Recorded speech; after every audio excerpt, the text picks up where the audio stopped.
Isso é uma coisa misteriosa que talvez estudiosos, etc., acadêmicos podem fazer. É por qual razão, né, eu tenho algumas poucas hipóteses, o transporte é religiosamente pago, né, e como tal reconhecido por todos, tanto os que recebem a tarifa como os que pagam a tarifa, acho que é obrigatório pagar. E já outros serviços são considerados públicos estrito sensu. Segurança, por exemplo, talvez um dos exemplos mais nítidos, saúde, educação. É claro que você poderá ter a educação paga, a saúde paga e a segurança privada, que já é moda. Mas ela é entendida como um serviço público. Já o transporte é o revés, ele tem que ser pago. Isso está profundamente enraizado nas pessoas.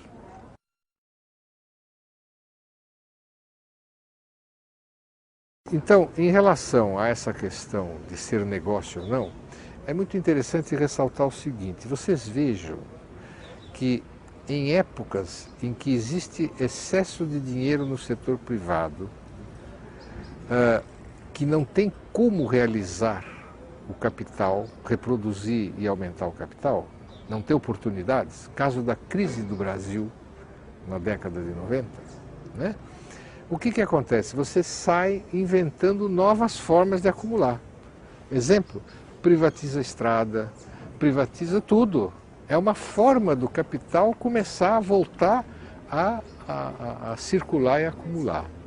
Então, isso é um fenômeno do capitalismo, né? E é possível que isso venha a acontecer em países do primeiro mundo.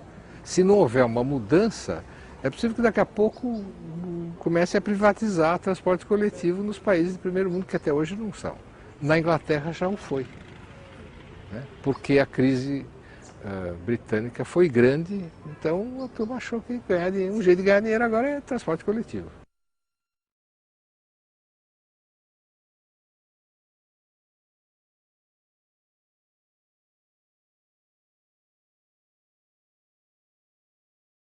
Por causa do seguinte, porque é uma forma de você legitimar como se a tarifa fosse absolutamente justa, calculada, com a remuneração de capital devido, papapá, isso fosse a solução do problema.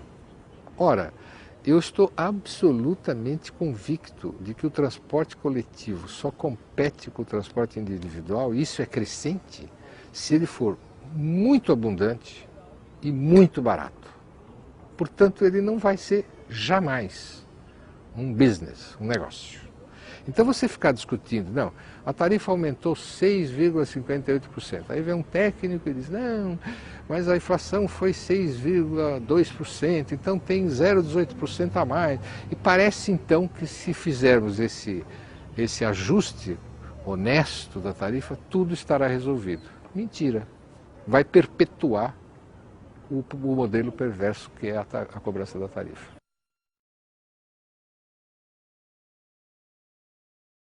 Eu fiz uma proposta para mim tão óbvia e tão ingenuamente óbvia que fiquei surpreso pela reação, vamos dizer, virulenta que foi o objeto dessa proposta. Eu propus apenas que o transporte fosse como todos os demais serviços públicos, da saúde, da educação e da segurança. Eu até faço sempre jocosamente exemplos do absurdo que seria você ter que pagar o sargento que lhe prestou, o sargento da milícia que lhe prestou um perfil de defesa de um ladrão que está entrando na sua casa, com uma tabela de preços diferenciada por serviços com arma, sem arma. Que é isso? Loucura! Né?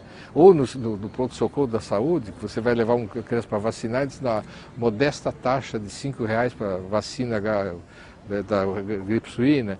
Não é insensato? Pois é.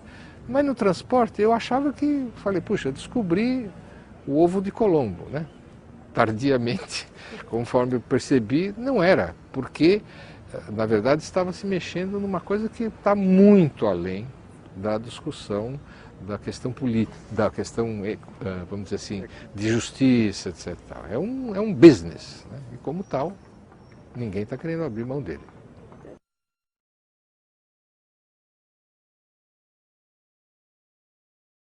É que você entra num ônibus e não paga nada. Por quê? Dirá você, não, mas é insano. Seria insano se você não tivesse o conjunto dos impostos arrecadados na sociedade que banca o serviço de educação, que banca o serviço de... né? Bancaria também o serviço de transporte. Então, aí abre-se uma segunda discussão. Há dinheiro para adicionar esse novo serviço público? Em alguns casos, sim. Por exemplo, os municípios que ganham gordos royalties de exploração de petróleo. Sabe que eles têm orçamentos muito volumosos. Eles podem perfeitamente acrescentar esse serviço em vez de fazer fonte luminosa, umas coisas desse gênero. Entendeu? Já outros municípios, não. Terá que haver o aporte de novos recursos. E aí se coloca uma outra discussão, e aí isso vai mostrando o quanto isso é uma discussão política.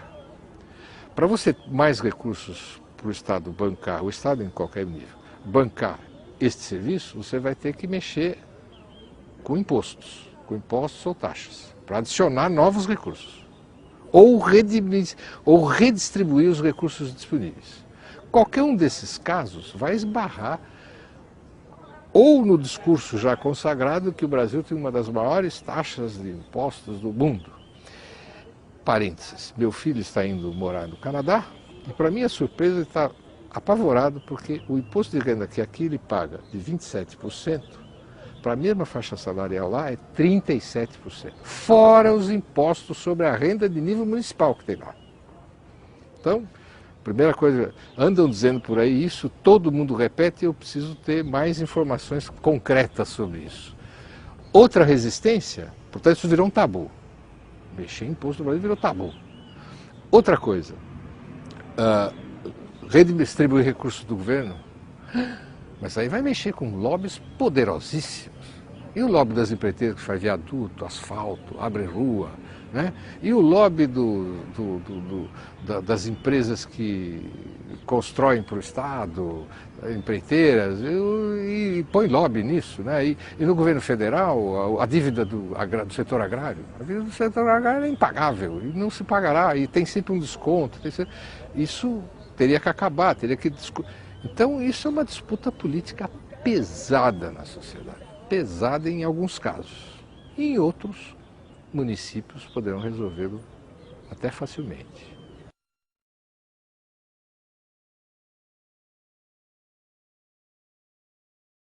Veio gente dizendo, não, a tarifa zero vai ser um desastre, porque já que o transporte é gratuito, as pessoas vão morar aqui em Florianópolis, vão morar em Itajaí, para trabalhar em Florianópolis, porque é de graça mesmo. Né?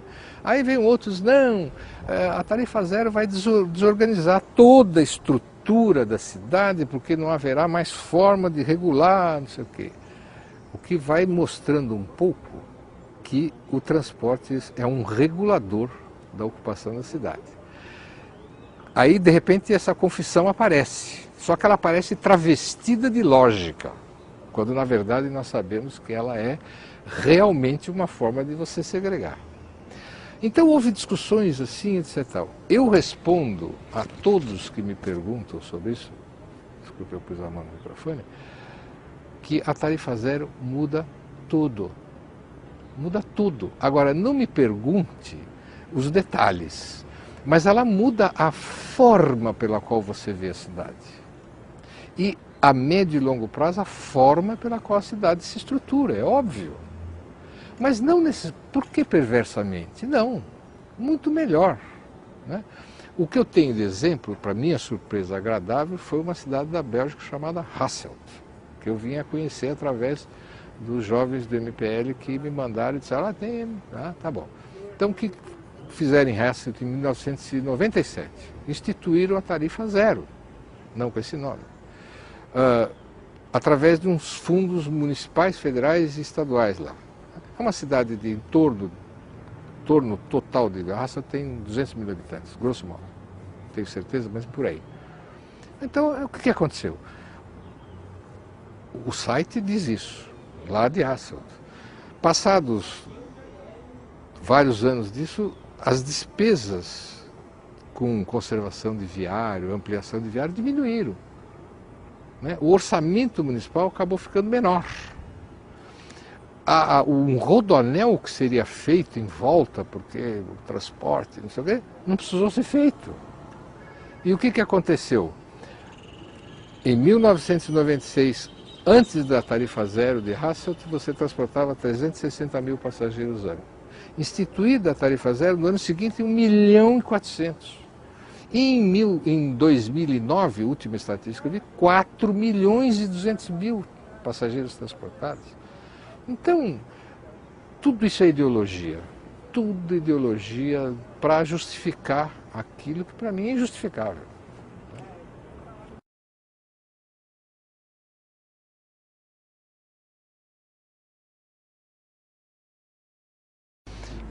Na tarifa zero, a ideia original seria através da taxa transporte. O que seria a taxa transporte? Aqueles que se beneficiam do transporte das pessoas, comércio, os serviços, a indústria, as atividades econômicas em geral e os moradores pagariam uma taxa para bancar este serviço, adicional ao que a prefeitura já dispõe. Essa taxa seria, obviamente, paga, um efeito que a gente chama de imposto socializante. Paga mais quem tem mais, né? Paga menos quem tem menos. Não paga quem não tem. Né? Isso é um imposto socializante. Ou uma taxa, no caso, socializante. Mas essa taxa não era possível de ser feita pelo município, porque pela Constituição de 1988, as taxas, novas taxas municipais, só podem ser criadas mediante legislação federal do Congresso Nacional. E aí, obviamente, né? Então, saiu-se para uma reforma tributária muito simples, dos impostos disponíveis da prefeitura. Fez-se uma política de IPTU fortemente progressiva. Então, por exemplo, banco. O banco multiplica por 5 o imposto de IPTU de banco, que no frigir dos ovos, para o banco é custo marginal. Entendeu? É custo marginal. Para as grandes mansões, para grandes construções, luxo, etc. Como São Paulo já tem uma estrutura de até 50 metros quadrados, 55 metros quadrados, é isento de IPTU, então continuava isento. Então se fez uma reforma tributária simples, de onerar fortemente os proprietários com mais recursos. E o setor produtivo de serviços que se beneficia do deslocamento das pessoas para suas produções e para suas vendas. E isso com isso fazia-se um fundo que bancava essa tarifa zero.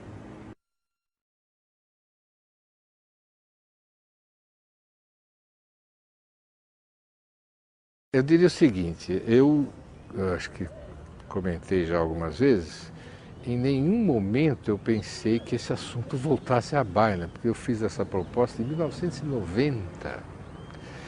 E curiosamente, de 2000 para cá, quando eu fui, não, 2005, perdão, que eu fui chamado pelo movimento MPL para falar sobre essa questão, e aí virou um assunto, eu só fui mais requisitado para falar sobre isso. Devo concluir duas possibilidades. Uma que é uma coisa casuística, acho improvável, que tem sido sistemático. E a outra é porque esse assunto, bem ou mal, é oportuno e cada vez mais oportuno. Curiosamente. E aí é das tais surpresas que a proposta da tarifa zero me propiciou. Uma, quando eu a fiz a primeira vez, pensei que ia ser uma coisa e a reação foi virulenta.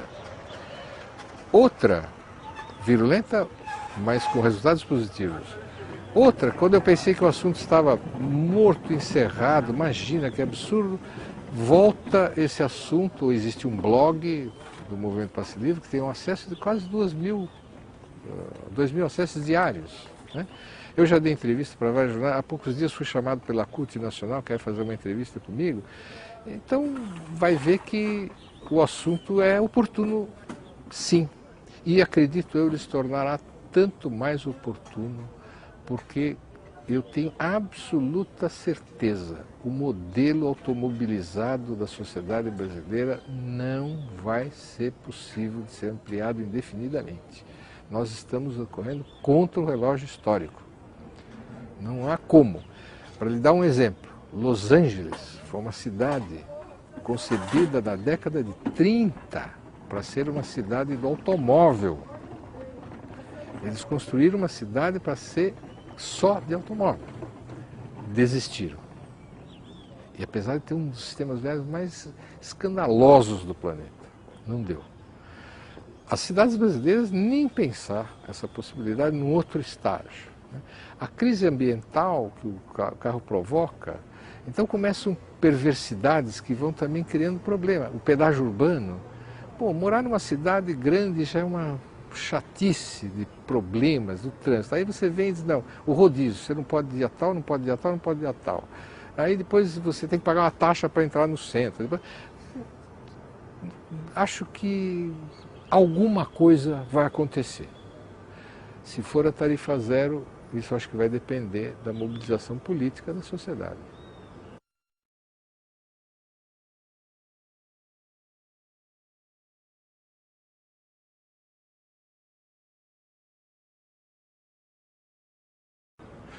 Pois é, em São Paulo o que aconteceu? Não aconteceu na cidade como um todo, né? A Câmara não aprovou a reforma tributária para haver recurso, etc. E nós fizemos apenas uma experiência, né, que foi na cidade de Tiradentes, um sistema de alimentação de um terminal de ônibus, em que nós seccionávamos as linhas, de cada lugar ia uma linha de ônibus para o centro, nós fizemos várias indo para um terminal e achamos que a população não teria por que pagar essa interceptação no outro ponto. Então, essa alimentação do terminal foi feita gratuitamente, é uma tarifa zero. E nessa oportunidade foi muito interessante essa experiência. Ela durou vários anos, inclusive depois do governo terminado, o governo da Luiz Erundina, mas se comprovaram várias coisas. Foi muito importante, porque o combate à tarifa zero, como eu disse, passando pelo terreno ideológico, vinha-se com argumentos do tipo haveria depredação, não sei o quê. Não aconteceu absolutamente nada. O sistema funcionou durante anos, normalmente, depois acabou, não sei porquê, porque ele já pega exatamente o período que eu estive bastante afastado do assunto.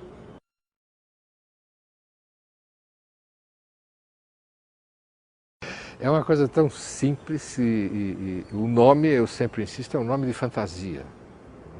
Como tarifa zero também é um nome de fantasia, né? Eu gostaria de fazer uma referência a esse nome tarifa zero, porque vai ter a ver com a desmunicipalização. Eu estou dando uma entrevista quando o Erundina anuncia o projeto da gratuidade dos ônibus, eu estou dando a entrevista e esse nome me vem na cabeça na entrevista. Eu falei, não é um transporte de graça, é um transporte pago a tarifa zero. E ficou o nome, né? Foi casuístico e nem pensado previamente. A municipalização foi um nome adotado por um grupo de trabalho do PT na época, que dizia o seguinte, a grande questão da questão tarifária, a discussão passava muito pela questão do valor da tarifa. A grande questão da tarifa é que você não tem no processo de concessão a separação entre o custo do serviço e a tarifa que você cobra. Ou seja, o custo tem que ser coberto pela tarifa no contrato de concessão por causa do equilíbrio financeiro e econômico do contrato. Isso no contrato de concessão. Então como é que você faz? Não dá. Você tem que fazer uma tarifa que cubra o custo. Ao fazer isto, não tem como subsidiar. Então você tem que separar essas duas partes. Essa era a proposta do grupo de trabalho. Quando eu fui secretário, se adota essa proposta depois da tarifa zero. Por quê? Não aprovada a tarifa zero, a Câmara dos Vereadores ficou sócia do problema, porque ela negou a tarifa zero. Então nós chamamos os vereadores, então agora o que vocês querem que faça? Né? E isso resultou numa lei chamada de municipalização, ou seja, em vez de estatizar, é municipalizar. Isso é um nome de fantasia de fundo, vamos dizer assim, político, né? Que é nada mais do que separar o custo da tarifa. Como separa isso? Eu contrato o ônibus do empresário como um ônibus fretado,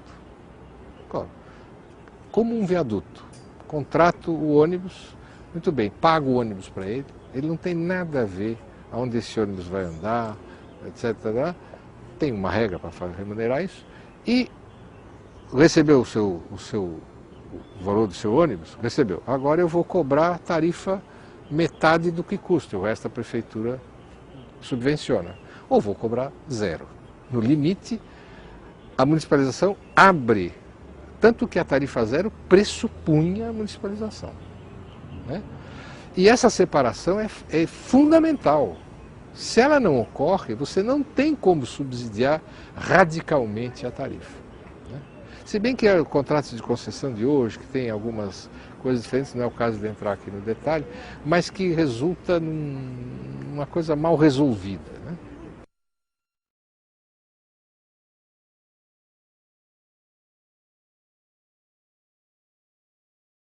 Ele é um problema, como aliás todos os problemas da sociedade moderna, complexos, ele tem uma parte que é a parte técnica do trabalho, né? Mas essa parte, ela deve estar a serviço da política determinante. Se você faz uma política de cobrança, você usará técnicas que se adaptam à condição do pagamento. Se você tem a gratuidade, você usará técnicas que se adaptam à condição do não pagamento. Entendeu?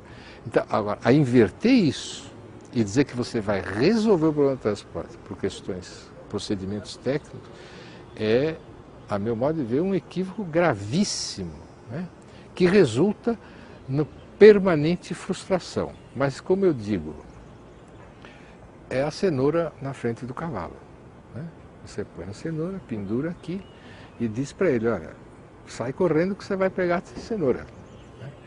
Vamos fazer o corredor de ônibus, você vai pegar a cenoura. Vamos fazer a integração intermodal, que você vai pegar a cenoura. Vamos fazer... E você sai correndo, né?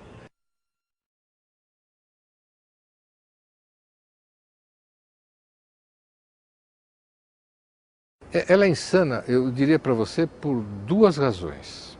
Uma, eu vou começar com o mais fácil de entender, porque é mais palatável, digamos assim. Uma cidade é como um organismo vivo. Aliás, isso não sou eu que falo, são os urbanistas que falam. É como ela muda, ela se acomoda conforme a tecnologia disponível, conforme a cultura caminhando, a ciência, ela vai mudando. Quem imaginaria o Alan House alguns anos atrás? Ninguém, né? Então ela muda. E aí você pega o deslocamento das pessoas, que é essencial para o funcionamento da cidade, e você chega e diz, não, isso aqui fica dado por 30 anos. Que coisa maluca. É mais ou menos como se eu dissesse o seguinte, a produção de seringas hipodérmicas que são compradas pelo Estado é uma concessão por 30 anos, serão fornecidas pela empresa tal. Sei lá, daqui a um par de anos, de repente, vão inventar a seringa, sei lá, de invisível, qualquer coisa assim. E aí o sujeito tem a concessão. Tem a concessão e tem que adaptar, mas tem que comer na mão dele, porque senão... Né? É insano isso, sob esse aspecto. A outra insanidade é que a concessão trava a questão do subsídio forte. Porque se você fez a concessão, começa dizendo o seguinte, fica concedido à empresa tal, por X anos, que é essa primeira insanidade, olha as palavras, hein? A exploração da prestação do serviço de transporte de passageiros na cidade XYZ. Essa palavra já disse que isso é um business, a exploração. Portanto, você já amarrou por 30 anos, né, uma forma de remunerar o serviço tratado como uma exploração. Exploração, portanto, é negócio.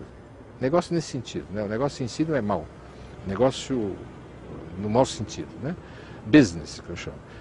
E é uma insanidade seguida de outra. Então aí travou tudo. E travou, que aliás é o desejado por quem vive disso. É travar mesmo.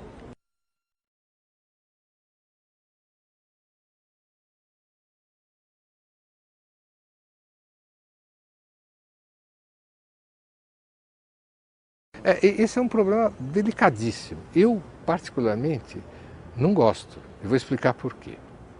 Você tem uma estrutura de impostos, vamos dizer, o governo, números hipotéticos, tá? O governo arrecada, um governo, que seja estadual, federal, municipal, não importa, arrecada 100, com os impostos do jeito que estão, ok? Com 100, ele consegue prestar o serviço da saúde, que custa 35, da segurança, que custa 40, somado, pagar a folha de pagamento, fechou 100. Ok?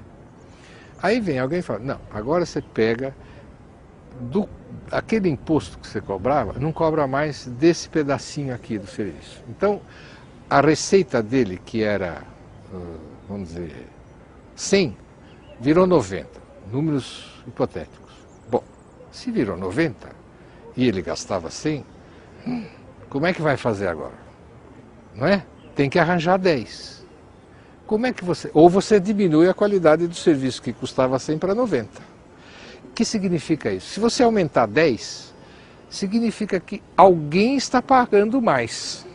Como os impostos frequentemente são distribuídos com participação de quase todo mundo, de alguma maneira, é possível que o camarada que teve diminuição de tarifa de ônibus, que ele paga menos no imposto de combustível, ele vai pagar mais no ICMS de não sei das quantas do produto que ele compra na prateleira. Então é uma falácia. Isso se chama renúncia fiscal. Se você renunciou, alguém teve que cobrir essa diferença. Não se venha com a história de que isso não se aplica a transporte, porque tem gente que diz assim, não, se você diminui os impostos, a produção aumenta e aí compensa a diferença menor. Em alguns casos sim, em alguns casos nem tanto. Depende de quanto diminui, de quanto aumenta a produção. Mas no caso do transporte, não. Né? Não tem como. Você, na verdade, está gastando em custeio. Então é complicado. Eu acho que a renúncia fiscal, ela é de novo... É uma outra cenourinha. Tirou uma cenoura, pôs outra. Né? Não resolve, vamos dizer, estruturalmente a questão que a gente está discutindo. E eu, como sempre digo, só para usar a imagem do cavalo, eu já usei essa imagem em alguma outra oportunidade, isso aqui que nem filme de bandido e mocinho. Né? Só que dos filmes tradicionais de bandido e mocinho, na minha vida, o mocinho sempre ganha. Né? Nesse é o bandido que ganha.